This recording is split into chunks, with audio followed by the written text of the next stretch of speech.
नमस्कार, योग विशेषांक में एक बार फिर से आपका हार्दिक स्वागत है। मैं हूँ रमन कुमार। मेरे साथ है डॉक्टर आर के द्विवेदी जी, जो भारतीय योग संस्थान के एक वरिष्ठ योगाचार्य भी हैं और साथ में योग ऑपरेशन विशेषज्ञ भी हैं।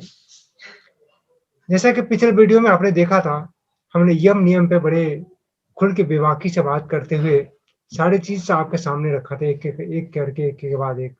इसमें यम, नियम, आसन, प्राणायाम तक हमारी बातें हो पाई थी। और समय का सीमा होता है, इसलिए ज़्यादा लंबा वीडियो ना हो, इसलिए मैं आपको छोटे-छोटे से वीडियो देने की कोशिश करता हूँ आपको। तो आज उसके आगे का है प्रत्याहार, ध्यान, धारणा और समाधि।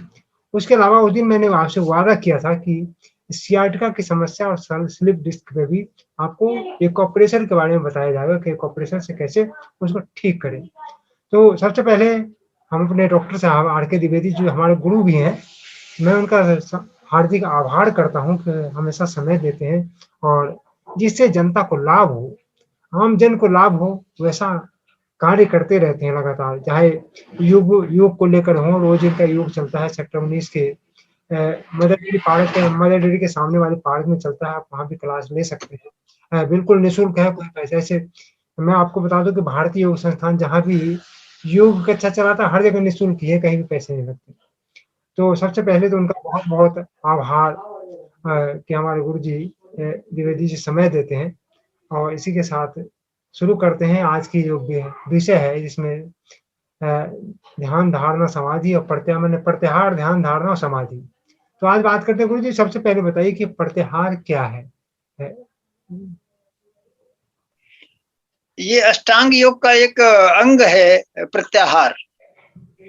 जैसे यम, नियम, आसन, प्राणायाम और प्रत्याहार। यम, नियम, आसन के बाद में चौथा नंबर प्रत्याहार का आता है। आहार का मतलब होता है भोजन। अच्छा। और प्रति का मतलब होता है उसका उल्टा, आहार का उल्टा, आहार का न लेना। लेकिन कौन सा आहार? आहार, हमारी इंद्रियां भी आहार को ग्रहण करती हैं। जी। आंख देखना चाह रही है, कान कुछ सुनना चाह रहे हैं, जिह्वा स्वाद लेना चाह रही है, त्वचा स्पर्श का सुख चाह रही है। इस तरीके से जो हमारी पांचों इंद्रियां हैं, ये अपने अपने रसों की तरफ भागती रहती हैं। इनके भोजन को कम करना या अंतर्मुखी बना देना, इनके भोगों को कम करना या उनमें आसक्ति नहीं रखना।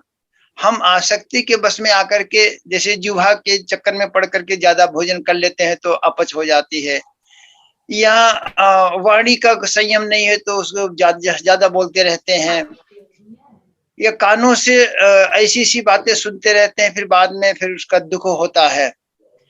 तो कानों से या इन इंद्रियों से वो आनंद लें जो दिव्य आनंद हो। जैसे कानों से भजन सुने, जिह्वा से मीठा बोले, प्रभु का दर्शन करें, आंखों से दर्शन करें प्रभु का। इस तरीके से शुभ कर्म करना, मतलब अपनी इंद्रियों से भी अच्छे अच्छे कार्य करना है। तो उनको हम जब सांसारिक से मोड़ते हैं आध्यात्मिक तरफ, तो उसको ही प्रत्याहार कहते हैं कि इंद्रियों के भोगों को कम करना। तभी तो आप योग में आगे बढ़ेंगे, ध्यान में जाएंगे, धारणा में जाएंगे।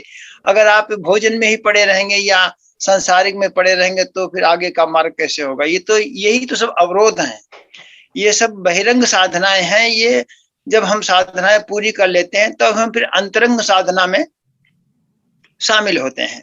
साधना के दो पार्ट होते हैं, एक बहिरंग साधना होती है, एक अंतरंग साधना होती है। तो ये जो यम, नियम, आसन, प्राणायाम, ये तैयारी है योग में जाने की। इवन की प्रत्याहार भी तैयारी है। प्रत्याहार तक जब हम कर लेंगे फिर हम धारणा कर सकते हैं किसी चीज की, धारणा, ध्यान और समाधि। तब हम अपने आगे के सफर को तय कर पाएंगे। इसलिए प्रत्याहार का भी पालन करना बहुत ही आवश्यक है। इंद्रियों को बस में कर लेना, जी यही प्रत्याहार है। ये प्रत्याहार बहुत अच्छा बताया आपने। हम लोग तो कुछ और ही सीख रहे, सुन रहे थे कि मतलब ज्यादा खा लेना या कम खा लेना है। बहुत सारे लोग नहीं पता है कि क्योंकि इंद्रियां हमारी बहिर्मुखी हैं, इंद्रियां हमेशा बाहर की ओर भागती रहती हैं। क्योंकि हम जब से पैदा हुए तब से हम बाहर ही देख रहे हैं, अंदर मुखी तो हुए नहीं, अंदर कुछ जानते नहीं है। तो हमें अंदर की तरफ जाना है, और ध्यान एक अंदर यात्रा है, ये बाहर यात्रा नहीं है। हम बाहर देखते हुए कुछ नहीं कर सकते जब तक अंदर से विचार नहीं करेंगे, शांत होकर के नहीं बैठेंगे। तो ये जब इंद्रियां शांत होती हैं तो हमारा मन शांत हो जाता है। जी, यानी कि यहीं से आगे की तरफ ध्यान की तरफ हमारे रास्ता खुलता है, मैंने ऐसा कहना चाह रहे हैं आप शायद। जी जी जी। तो मैंने ध्यान क्या है, यही सब मंजिलें हैं, ये एक एक मंजिल, ये सारी चीजें। हाँ, इसके बाद में प्रत्याहार, जब आपका प्रत्याहार का जब आप साधना पक्की हो जाती है, परिपक्व अवस्था में आ जाते हैं, तब हम धारणा में जाते हैं। जी। धारणा है किसी चीज को धारण कर लेना, मन में किसी चीज के प्रति बिल्कुल समर्पित भाव हो जाना। जब आप योग को धारण करते हैं तो उसके बाकी जो ये 4-5 चरण अभी पीछे किए, यम नियम आसन प्राणायाम प्रत्याहार, तो इन पर मन रुकने लगता है, मन की स्थिरता आने लगती है। तो जब मन स्थिर होने लगता है तो आप प्रभु के ध्यान में उनकी धारणा कर सकते हैं, उनके कार्यों का, उनके क्रियाकलापों का मन में धारणा कर सकते हैं। तो वही धारणा है कि हमें योग मार्ग को धारण करना है। तो किसी चीज को ग्रहण कर लेना, धारण कर लेना, वो धारणा है कि हमें योग की का मार्ग ही धारण करना है। तो धारणा ये है, धारणा। कि जैसे नहीं कि फलाने की धारणा ऐसी है, उनकी धारणा ऐसी है। तो धारणा का महत्व बहुत बड़ा धारणा है। अगर आपकी धारणा ही नहीं होगी तो आप कैसे आगे बढ़ोगे? तो धारणा भी बहुत जरूरी है। और जब धारणा कर लेंगे, किसी चीज पर मन को टिका देंगे, मन विचलित नहीं होगा, तो वही शांत मन हो जाएगा, वो फिर ध्यान में चला जाएगा।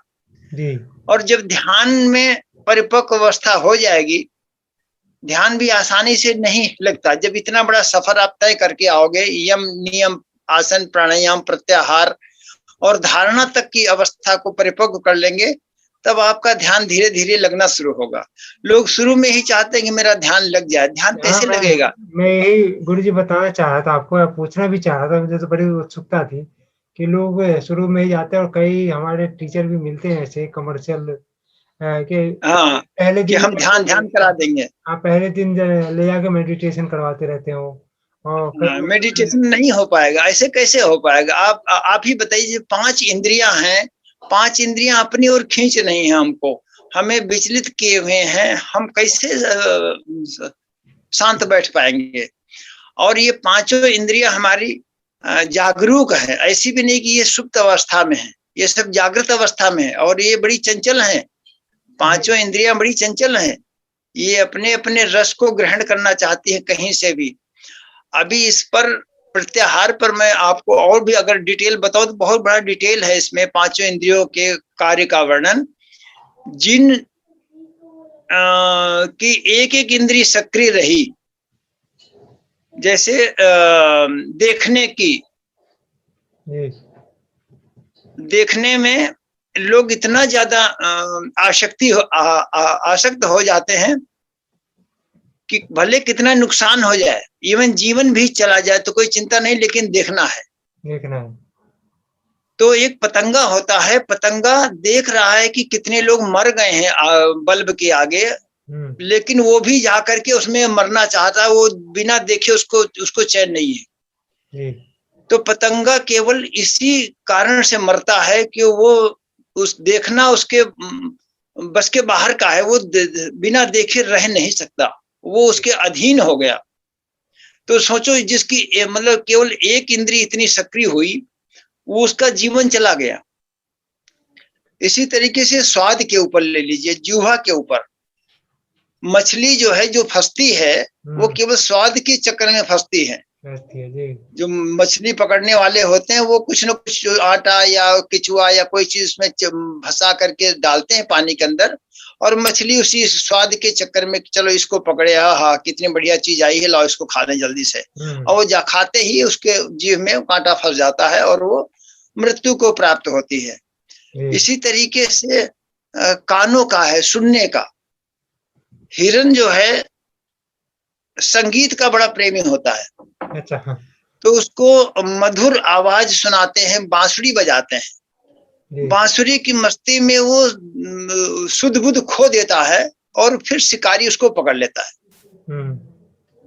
इस तरीके से सोचिए आप, जिन जो एक इंद्री के बस में हुए उनका जीवन बर्बाद हो गया। तो हमें तो पांचों इंद्रियां हैं, हम पांचों के अंडर में हैं, तो हमारा क्या होगा, हमारा ध्यान कहाँ से लगेगा? जी गुरु, है ना? आपने ऐसी जिन लोगों का एक एक इंद्री ने कब्जा कर लिया उसके ऊपर और वो इंद्री को काबू नहीं कर पाए, तो इंद्री ने उनका जीवन ही ले लिया। तो इस तरीके से ये प्रत्याहार बहुत ही इंपॉर्टेंट है ध्यान में जाने के लिए, धारणा में जाने के लिए। तो इसलिए प्रत्याहार का बहुत बड़ा महत्व है। गुरु जी, मैं वही कह रहा था कि जैसे बहुत सारी जगह देखता हूँ तो वो मेडिटेशन करवाते रहते हैं, वो आधे घंटे बाद उसे उठाते हैं, कहते कैसा लगा? तो और उसके बाद में फिर अनुभव पूछते हैं कि हाँ आपको कैसा लगा? तो बहुत अच्छा लगा, हाँ बहुत आनंद आया। वो आनंद इसलिए आता है, आनंद तो आएगा, आनंद इसलिए आता है क्योंकि उतनी देर आप शांत बैठे, आपने अंदर देखने का प्रयास किया। अच्छा, इसीलिए लेकिन अभी आपकी अवस्था शांत नहीं हुई। अगर आप शांत होकर के देखेंगे तो वास्तव में आनंद आएगा। आनंद तो आएगा ही आएगा, क्योंकि आपने उस रास्ते को पकड़ा है जो कि आनंद की तरफ लेकर के जाता है। तो जब आप बाकी स्टेप भी आप मजबूत कर लेंगे, परिपक्व अवस्था में वहां पहुंचेंगे, तो आपको असली आनंद आएगा, और फिर वो आनंद परमानेंट होगा, अस्थाई आनंद होगा। ऐसा नहीं जब ध्यान करेंगे तभी आनंद आए, उसके बाद में फिर दुखी हो गए। सुख दुख की सम अवस्था, सुख भी आए तो ठीक है, दुख भी आए तो ठीक है ना? अच्छा गुरु जी, तो यही है समझ। एक सवाल और था आपसे कि ये जो ध्यान है, ये मेरी यहाँ तक समझ है कि ये जो मानसिक तनाव जैसी चीजों को दूर करने या उसको शांत करने के लिए, लोग कई बार कहते हैं इससे शरीर की जैसी चीजें भी ठीक होंगे, आपके ये ठीक हो गया, आपके वो ठीक हो गया, ऐसा होता है क्या कि ध्यान से आपके सब बिल्कुल बिल्कुल बिल्कुल ध्यान से सब कुछ ठीक हो जाएगा। ध्यान का मतलब क्या है? ध्यान का मतलब बिल्कुल शांत अवस्था, परम शांत अवस्था। और जब शांत अवस्था हो जाती है, आपके ऑडियो बंद हो गया शायद।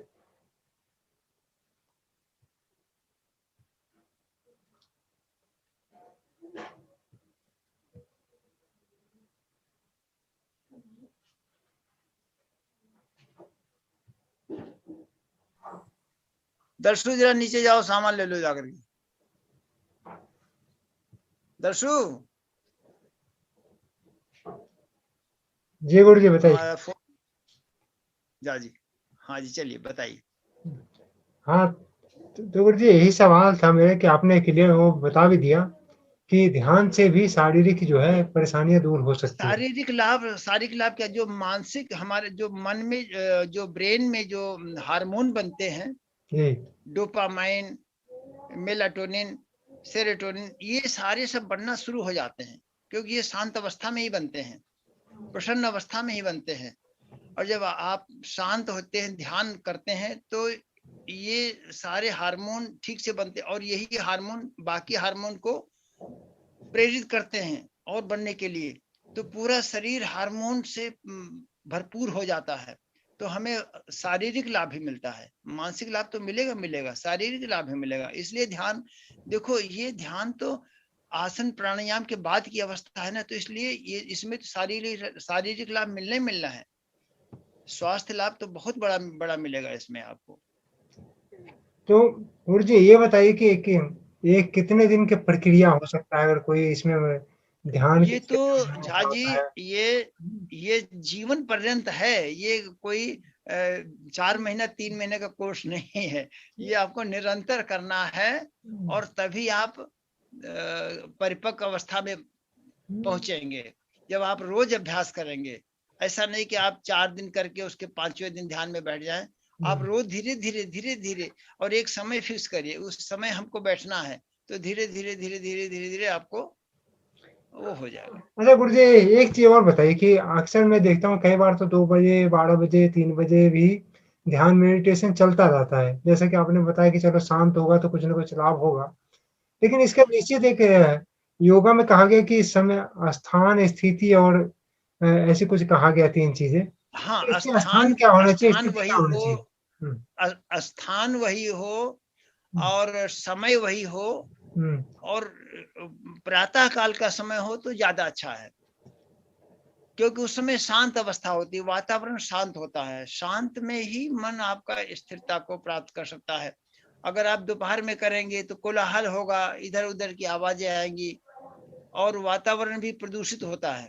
उस समय राजसिक तामसिक वृत्तियां बहुत होती हैं, सुबह सुबह सात्विक वृत्तियां होती है, दैवीय गुण होते हैं। तो इसलिए उस समय वैसे कितने लोग ये आप कहते हैं मैं एसी चला के कर रहा हूँ, एसी के अंदर, घर के अंदर मैंने बंद कमरे में एसी चला के, हाँ ठंडी हवा हाँ, लेके वो ठीक मैं है, वो अपना उनका धंधा पानी है, वो अपना करे। लेकिन अगर सुबह का वक्त निकाल पाए तो सबसे अच्छा है।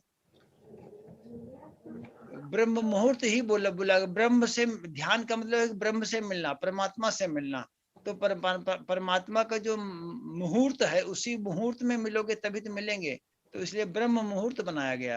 अच्छा गुरु जी, अब ध्यान अगर हम करने के लिए स्थिति क्या होनी चाहिए इसकी, जो शारीरिक स्थिति, स्थिति है? कमर गर्दन सीधी हो, आंखें कोमलता से बंद हो बस, और शरीर स्थिर हो। नहीं, जैसे आपने पहले शौच, संतोष, तप भी बहुत चीजें बताया, तो जैसे वो तो सब हाँ, नहीं, तो वो तो पहले पालन करना, वो पालन करते हुए तभी आप यहाँ आएंगे। अगर डायरेक्ट यहाँ पहुंचेंगे तो फिर कैसे होगा? हर चीज की क्लास है ना, हर चीज का स्टेप बाई स्टेप है। नहीं आजकल अगर आप स्टेप गुरु जी अगर आजकल स्टेप नहीं लोगे तो कैसे होगा? शॉर्टकट रास्ते की तलाश बहुत ज्यादा होता है।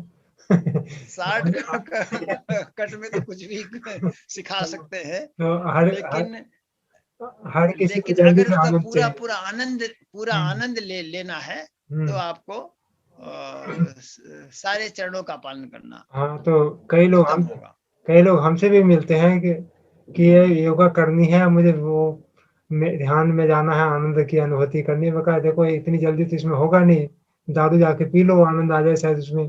तो देखो, कबीर दास ने कहा है कि जिन खोजा तिन पाइया, गहरे पानी पैठ, है ना। और मैं बपरी खोजन गई, रही किनारे बैठ। अगर हम किनारे पर बैठे रहेंगे तो कैसे होगा? तो उसके अंदर तो जाना पड़ेगा, तभी मोती मिलेंगे ना। जी मोती किनारे पर नहीं होते, समुद्र की गहराई में होते हैं। जी तो वहां तक तो जाना ही पड़ेगा। आप केवल एक कदम चल करके यहीं किनारे ही बैठ जाओ तो कैसे मिलेगा? तो वहां तो जो खाली जो लहरों में बहते हुए सीप आती है वही मिलेगी, मोती तो मिलेगा नहीं। जी गुरु जी, मैं एक चीज और बता दूं कि मुझे तो योगा पे जब भी कभी बात करता हूँ तो मुझे तो बात करते करते ही बहुत आनंद का अनुभव होने लगता है कि मैं कुछ ऐसी ये बातें कर रहा आनंद का हूँ। तो मार्ग है ही है, ये आनंद का मार्ग है। तो आनंद का मार्ग इसलिए है कि ये ईश्वरी मार्ग है, ईश्वर से मिलन का मार्ग है, इसलिए इसमें आनंद का आना तो निश्चित है, तो आनंद ही आएगा। तो तो अगर मुझे बात करते करते ही इतने आनंद आता तो मैं सोचता हूँ वाकई जब उस स्थिति में लोग पहुंचता होगा तो उसकी स्थिति क्या होता हो। बिल्कुल बिल्कुल, इसीलिए तो लोग, जिन जिन लोगों ने ये मार्ग अपनाया है वो इसके आदी हो गए हैं, उनको ये छोड़ते बनता ही नहीं है। क्योंकि इसका जो आनंद है वो वही पाएगा जो जो इसको करेगा। ये गूंगे का गुड़ वाली बात है, जी उसका आनंद वही जानता है। इसका शब्दों में वर्णन नहीं किया जा सकता कि हमें ध्यान में क्या क्या मिला। आप कितना वर्णन करोगे? समाधि पे पहुंचने से अवर्णनीय। पहले मैं अपने दर्शक को बता दूं कि ध्यान में जाना इतनी आसान रास्ता नहीं है। अष्टांग के 8 अंग को जीना पड़ेगा आपको। और आप समझते हैं कि किसी चीज़ को जीना इतना आसान नहीं होता, लेकिन जब जीने के बाद आनंद मिलता है, जो मुझे मिल रहा है यहाँ पे, आपको यकीन नहीं हो रहा कि मुझे कितनी बात करते हुए इस विषय पे कितनी आनंद मिलता है। और मैं तो चाहता हूँ रोज़ 3-4 शो जो है ना, 1 घंटे की इसी पे कार्यक्रम चलाऊँ। गुरुजी जैसे 4-5 लोग और आ जाएँ हमारे बीच, तो हम ऐसी कार्यक्रम चलाते रहें, मुझे ऐसी आनंद की अनुभूति होता रहेगा। लेकिन उस बिल्कुल, बिल्कुल, हाँ, इससे बहुत ही लाभ होगा लोगों को, लोग अपना सुने इसको और इसको धारण करें, क्योंकि जब तक जीवन में आप धारण नहीं करोगे, तब तक इसका लाभ कैसे मिलेगा? क्योंकि किसी भी चीज को पाने के लिए उसमें थोड़ा-सा कुछ तो खोना पड़ता है, कुछ पाने के लिए खोना पड़ता है। जी गुरुजी। तो जो खोते हैं वही पाते हैं। चलिए गुरुजी, अब आखिरी जो बात करेंगे समाधि पर। जी। हाँ, तो समाधि क्या है गुरुजी? समाधि बताइए कि समाधि क्या है? समाधि यही ध्यान की अवस्था को लंबा तक कर देना, लंबी अवधि तक समाधिस्थ हो जाना। जब ध्यान की अवस्था आपकी लग जाएगी तो ध्यान ही फिर समाधि में परिणत हो जाता है। वहां फिर शरीर का भान ही नहीं होता है, पूरा बिल्कुल ब्रह्म से मिलन हो गया, शक्ति का शिव से मिलन। हमारे शरीर में जो चक्र दिखाए गए हैं, 7 चक्र जो दिखाए गए हैं, तो मूलाधार चक्र सबसे नीचे है, वो शक्ति का केंद्र है। और वो शक्ति ऊपर उठते उठते उठते उठते उठते फिर ब्रह्मरंध्र में जो सहस्त्रार चक्र है, शिव का स्थान है। तो शक्ति नीचे से आती हुई शक्ति से शिव से मिलन कर लेती है, शिव शक्ति का मिलन हो जाता है और वही परमानंद की प्राप्ति हो जाती है। और वो परमानंद फिर मन नहीं करता है कि आंखें खोलें और हम ये संसार की चीजें देखें। वही समाधि की अवस्था है कि शिव और शक्ति का मिलन, परमात्मा से मिलन। गुरुजी, इसमें समाधि की एक ऐसी भी धारणा है कि कितने लोग समाधि लेते लेते ही निकल गए परमात्मा के पास, ऐसा होता क्या इसमें? नहीं, ऐसा नहीं ऐसा नहीं होता। वो तो फिर अपने ऊपर इतना नियंत्रण आ जाएगा कि जब तक चाहें तब तक आप समाधि में बैठे। लोग वर्णन आता है कि लोग हजारों हजारों वर्ष तक बैठे रहे हैं समाधि में, तप में। रामायण में देखो, मन शत्रुपा ने हजारों वर्षों तक तप किया है, तो वो कहाँ निकल गए? वो निकलने की अवस्था, निकलता तो बॉडी जाती है ना, आत्मा तो अमर अजर अविनाशी है। आत्मा कहाँ कहाँ चली जाएगी? आत्मा तो परमात्मा से मिल गई। गुरुजी, आत्मा को तो आपकी गुरुजी, लोग आत्मा तो कभी मरती नहीं है। आत्मा को कोई समझता नहीं है, इसी शरीर के लिए तो जी रहे लोग, अब वो शरीर को छोड़ना नहीं चाहता। शरीर तो कुछ भी नहीं है, शरीर तो एक मकान है और हम मकान मालिक हैं। तो मकान मालिक अपने मालिक से मिल रहा है ना? लेकिन मकान मालिक का इतना महत्व नहीं जितने इतना मकान का है। मकान तो मकान, यही तो आसक्ति है। फिर अगर आप इसमें मकान में अटैच रहोगे तो आपका फिर ध्यान का लगेगा, तो ध्यान तुम लगेगा मकान में, तो आप फिर ध्यान कैसे कर पाओगे? तो इसी से तो मोह छोड़ना है। तो कई लोग यही सोचते कि मकान से ही तो अटैचमेंट छोड़ना है। हाँ, समाधि का मतलब है इस मकान को छोड़ना। कई लोग यही सोच मकान से अगर अटैचमेंट रहेगा तो हम ध्यान में कैसे जाएंगे? और यही आसक्ति, यही तो हमें सब संसार की तरफ लाती है।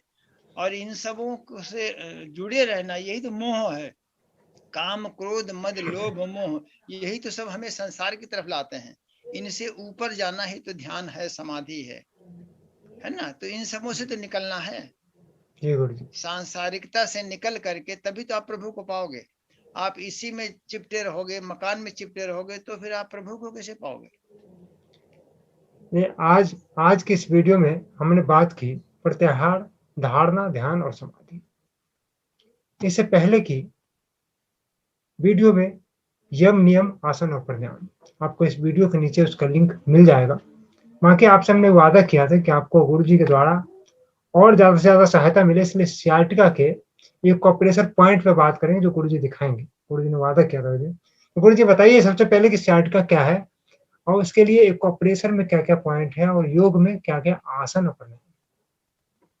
साइटिका झाजी लंबर रीजन में हमारे जो वर्टिब्रा होते हैं 5 वर्टिब्रा होते हैं उसमें तीसरे और चौथे से दर्द शुरू हो जाता है। एक नाड़ी निकलती है और वो नाड़ी कूल्हे से आकर के फिर जंघा से होती हुई पिंडली तक जाती है। तो जब इधर यहाँ लंबर रीजन में उस वर्टिब्रा पर कोई खिंचाव पड़ेगा, कोई दबाव पड़ेगा तो नस पर दबाव पड़ता है, जिसके कारण से पैर में दर्द होता है और कमर में दर्द होता है। उसी को साइटिका का दर्द कहा जाता है। तो ये कैसे तो उसके लक्षण लिए क्या है गुरुजी? कैसे पता चलेगा कि साइड का लक्षण क्या है? लक्षण आपको कमर दर्द होगा, चलने में दिक्कत होगी, पैर खिंच जाएगा। जब आप लेटते हैं तो कभी कभी पैर पूरा खिंच जाता है, तन जाता है, तन जाता जी गुरुजी। और फिर 1-2 मिनट में अपने आप से ही ठीक हो जाता है। तो वो साइटिका के कारण से होता है। कई लोग गुरुजी कहते हैं कि चक्कर आते हैं, जैसे जो चक्कर भी आते हैं। नहीं, चक्कर केवल सर्वाइकल में आते हैं, साइटिका में चक्कर नहीं आता। नहीं, कई योगा वो बताते हैं पार्क में बैठे हुए कि भैया अभी चक्कर आ रहे तो साइटिका हो गया। तो नहीं, साइटिका में चक्कर नहीं आता। क्यों? सर्वाइकल रीजन जो गर्दन वाला भाग है, इसके अगर वर्टिब्रा में कोई खिंचा होगा तो आपको चक्कर आएंगे। और वो भी सभी को चक्कर नहीं आते, किसी किसी को चक्कर आते हैं, सभी को चक्कर भी नहीं आते। स्टिफनेस आ जाती है गर्दन के वर्टिब्रा में, तो उसमें चक्कर आते हैं। बाकी साइटिका में चक्कर नहीं आते। साइटिका में चलने में दिक्कत होगी, कमर दर्द होगा, दाएं बाएं करवट लेने में दिक्कत होगी, आगे झुकने में दिक्कत होगी। गुरुजी इसके लिए घरेलू उपचार क्या है, या कौन सी आसन किया जाए कि इसमें फायदा होगा? हाँ, आसन इसके लिए त्रिकोण आसन है और जानुसिर आसन है और सूर्य नमस्कार है। ये सब आसनों से लाभ मिलता है। पश्चिमोत्तानासन से लाभ मिलता है। और एक्यूप्रेशर में पॉइंट होते हैं, हाथ में भी हैं और पैर में। ये स्वयं से पिंडली के खुद से कर सकते हैं? ये खुद से कर सकते हैं? पिंडली के नीचे जी, पैर में पिंडली के नीचे होते हैं पॉइंट। उन पॉइंट को अगर आप दबाएंगे तो उसमें आराम आएगा। बाकी मेन चीज होती है, इलाज से अच्छा परहेज होता है। कहा गया है इलाज से अच्छा परहेज है। तो जब भी कोई भी दर्द हो शरीर में, क्योंकि ये वात रोग में आते हैं, ये साइटिका है, कमर दर्द है, सर्वाइकल है, ये सारे वात रोग हैं। वात रोग में शरीर में वात बढ़ता है। तो अगर ऐसे टाइम पर हम बादी चीजें खाएंगे, राजमा, चावल, छोले, उड़द की दाल, भिंडी, अरबी, कढ़ी, तो ये दर्द और बढ़ जाएगा। तो इसमें परहेज करें, ये इन सब चीजों को ना खाएं और इलाज करें तो इससे राहत मिल जाती है। मैंने ये बात मतलब गैस हो गया ना इसमें बात में कि गैस। हाँ, गैस करना मैंने नॉर्मल भाषा में। ये सारे वात रोग गैस के ही कारण से होते हैं।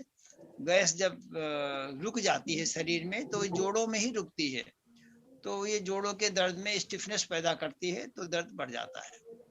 अच्छा गुरुजी, एक चीज और था, स्लिप डिस्क भी पार्ट।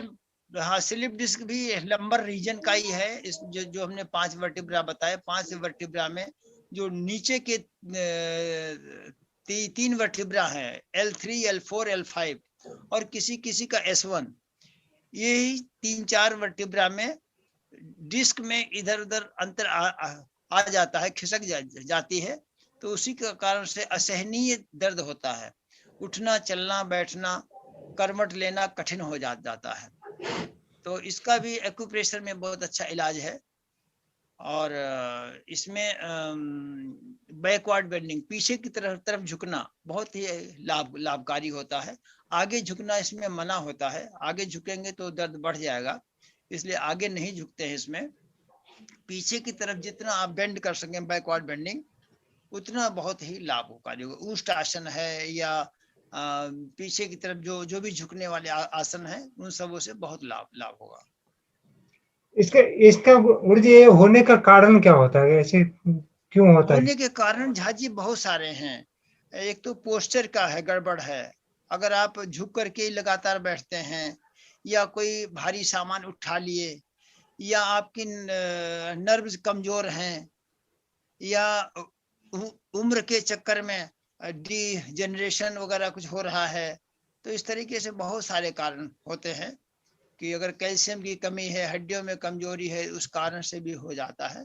तो वो कारण देख करके फिर उसी के हिसाब से इलाज किया जाता है।